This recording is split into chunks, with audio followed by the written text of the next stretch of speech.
Bonjour, alors aujourd'hui on va voir le concept du glaçon dans le verre d'eau.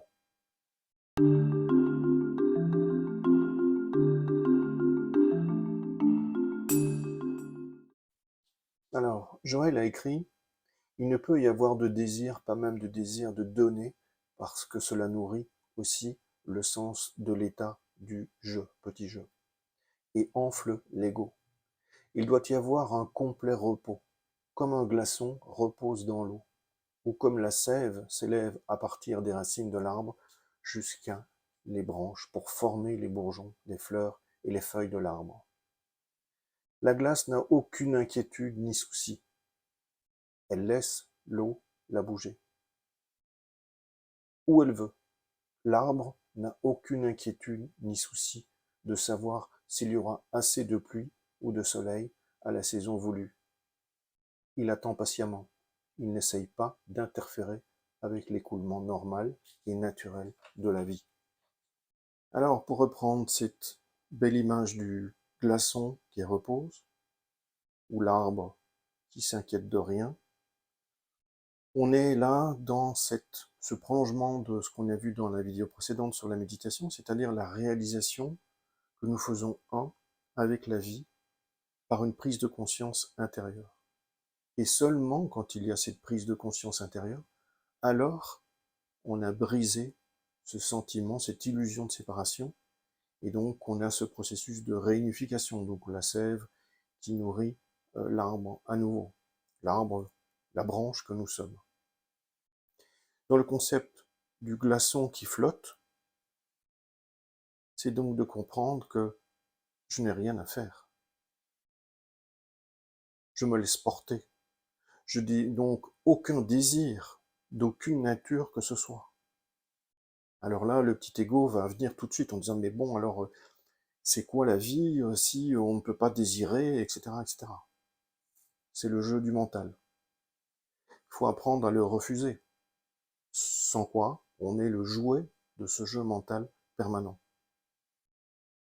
Quand on est dans cette étape de 3e degré, en étant en capacité de se comporter comme un glaçon dans l'eau, c'est-à-dire sans aucun désir, en étant parfaitement bien, tout s'écoule naturellement. Donc l'eau pousse le glaçon là où il faut.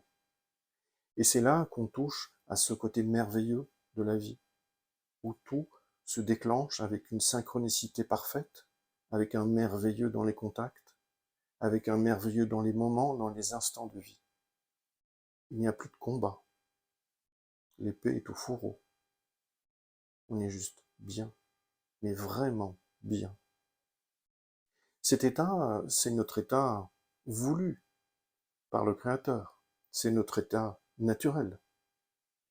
Mais le processus de la chute, euh, ce libre arbitre dans notre niveau de vie, nous permet de faire l'expérience de l'opposé de la réalité.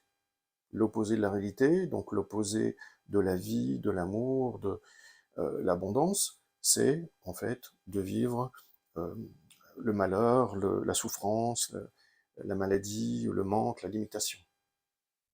Et donc quand on est dans un mental de 3e dimension, donc une conscience d'attention qui est endormie dans le mental, on lutte pour obtenir plus de choses, pour remplacer un corps souffrant par un corps sain. On lutte pour obtenir plus et plus de biens matériels, ou on lutte, ou on désire avidement euh, plus et plus d'amour, etc., etc.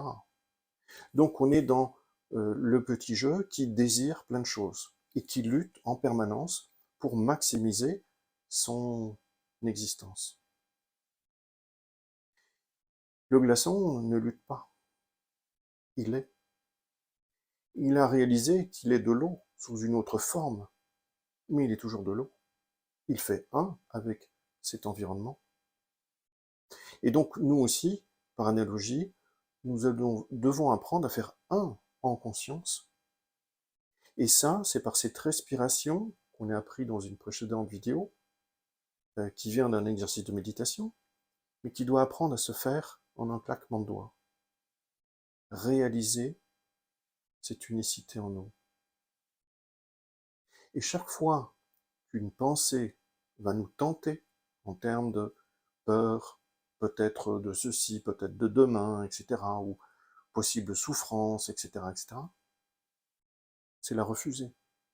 Parce qu'elle est le fruit de ce mental, le fruit de ce fils du mensonge, d'où naît la dualité, qui n'existe en vérité pas, et qui fait partie de cette hypnose charnelle, qui est la somme de toutes les pensées humaines en ce monde, de bien, de mal, de sauver ceci, de s'opposer à ça, de faire débat pour ci ou pour ça.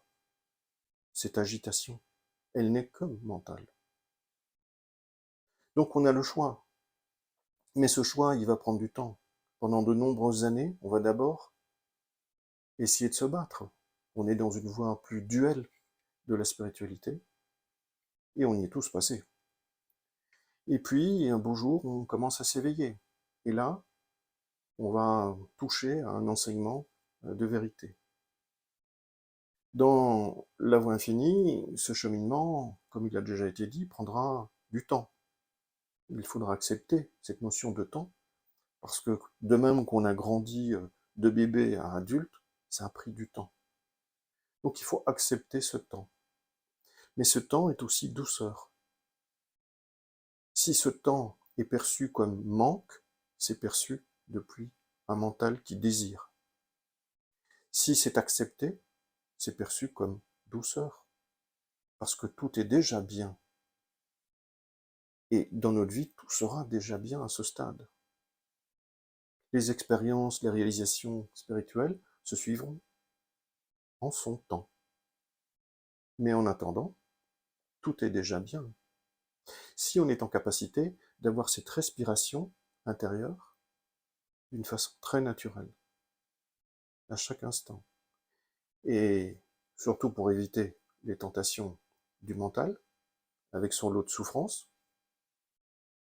afin de s'élever au-delà des paires opposées et de rester dans cette plénitude. Apprendre à se redresser et à vivre comme il a toujours été prévu que nous vivions, en plénitude. Et là, on touche au jardin d'Éden. Il n'est pas au ciel, il est ici et maintenant. Parce que ce que nous cherchons à atteindre, nous le sommes déjà, dans notre conscience, au fond de notre conscience. Quand on va toucher à ce fond de notre conscience et sentir les sentiments qui vont émerger, on devient alors le gardien de ce jardin d'Éden. On devient le gardien de notre temple intérieur.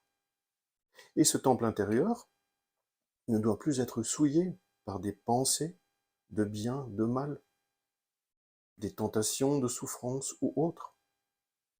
Il nous appartient de protéger cet espace intérieur, notre jardin d'Éden. Et en le protégeant, eh bien, c'est refusant toutes les pensées qui véhiculent des concepts de peur, de désir, de souffrance, d'erreur, sous toutes ses formes.